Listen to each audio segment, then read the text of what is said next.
घने जंगल में टुनटुनी चिड़िया अपनी सास टूनी चिड़िया के साथ रहती थी।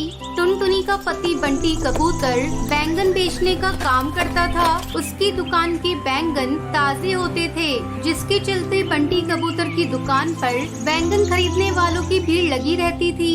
उसका अपना एक बहुत बड़ा बैंगन का खेत था। सुबह सुबह टुनटुनी चिड़िया और उसकी सास टूनी चिड़िया खेत में से बैंगन तोड़कर इकट्ठा करती थी, फिर बंटी कबूतर उन्हें ले जाकर दुकान पर बेचता था। इस तरह उनका जीवन बड़े आराम से बीत रहा था। बंटी कबूतर की दुकान के पास ही कालू कौवे की भी बैंगन की दुकान थी। उसकी दुकान पर बहुत ही कम पक्षी जाते थे, इससे कालू कौवा बहुत परेशान रहता था।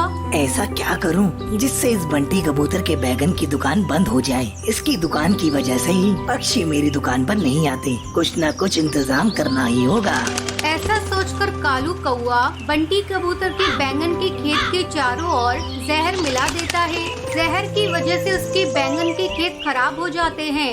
उसके बाद सुबह सुबह बैंगन इकट्ठा करने टुनटुनी चिड़िया जाती है तो देखती है कि बैंगन के खेत पूरी तरह बंजर पड़े हैं। वो जोर जोर से चिल्लाने लगती है, माँ जी, अरे ओ माँ जी, जल्दी यहाँ आइए, हम लुट गए, बर्बाद हो गए। ये देखिए, सारे बैंगन के खेत खराब हो गए। टुनटुनी चिड़िया के चिल्लाने की आवाज सुनकर टूनी चिड़िया वहाँ आती है। बहू, ये सब क्या हो गया? एक साथ सारी खेती खराब कैसे हो गई? लगता है किसी ने जानबूझकर हमारी बैंगन की खेती को खराब कर दिया है। उन दोनों के रोने की आवाज सुनकर बंटी कबूतर वहाँ आता है। ये सब कैसे हो गया माँ? कल रात तो मैंने इन्हें अच्छे से पानी दिया था। मुझे भी कुछ समझ में नहीं आ रहा है बेटा।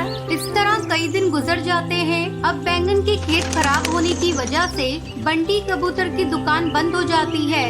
ये देखकर कालू कौवा बहुत ही खुश होता है। मेरी चालाकी का ही नतीजा है कि आज इस बंटी कबूतर की दुकान बंद है। अब सारे जंगल के पक्षी मेरी दुकान पर आएंगे और मैं जल्दी ही माला माल हो जाऊंगा। बड़ा आया था मुझसे मुकाबला करने, एक ही बार में इसकी छुट्टी कर दी मैंने। हा हा हा। एक दिन बंटी कबूतर अपनी दुकान की तरफ से गुजर रहा था, तभी कालू कौवा उसे देखता है और उससे कहता है, अरे ओ बंटी भाई, कहाँ जा रहे हो? तुम्हारी खेती के बारे में सुना, बहुत दुख हुआ। ऐसा करो, तुम मेरी दुकान से कुछ बैंगन ले जाकर अपनी दुकान पर बेचना शुरू कर दो। कालू कौवे की बातों को सुनकर बंटी कबूतर कोई जवाब नहीं देता और वहाँ से चला जाता है। वो बहुत दुखी था। ऐसे में एक दिन टूनी चिड़िया बहुत ही उदास बैठी थी, तभी उसके घर उससे मिलने के लिए हरी तोती आती है। टूनी चिड़िया को उदास देखकर हरी तोती उससे पूछती है, क्या बात है टूनी बहन, तुम इतनी उदास क्यों हो? क्या बताऊँ हरी काकी, जब तुम दूसरे जंगल घूमने के लिए गई थी तभी मेरे घर एक घटना घट गई। पता नहीं कैसे हमारी सारी बैंगन की खेती खराब हो गई और बंटी कबूतर की दुकान बंद हो गई। अब हमारे पास इतने पैसे भी नहीं हैं कि हम लोग फिर से बैंगन की खेती लगाएं। ये तुम क्या कह रही हो बहन? मुझे तो इस बारे में कुछ पता ही नहीं था, लेकिन तुम चिंता मत करो, मैं आ गई हूँ, सब कुछ ठीक हो जाएगा।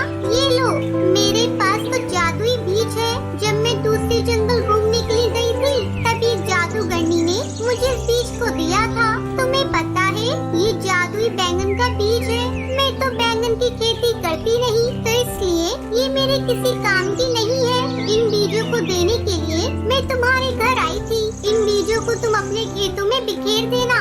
इतना कहकर हरी तोती वहाँ से चली जाती है। फिर टूनी चिड़िया अपनी बहू टुनटुनी के साथ मिलकर उन बीजों को अपने खेतों में बिखेर देती है।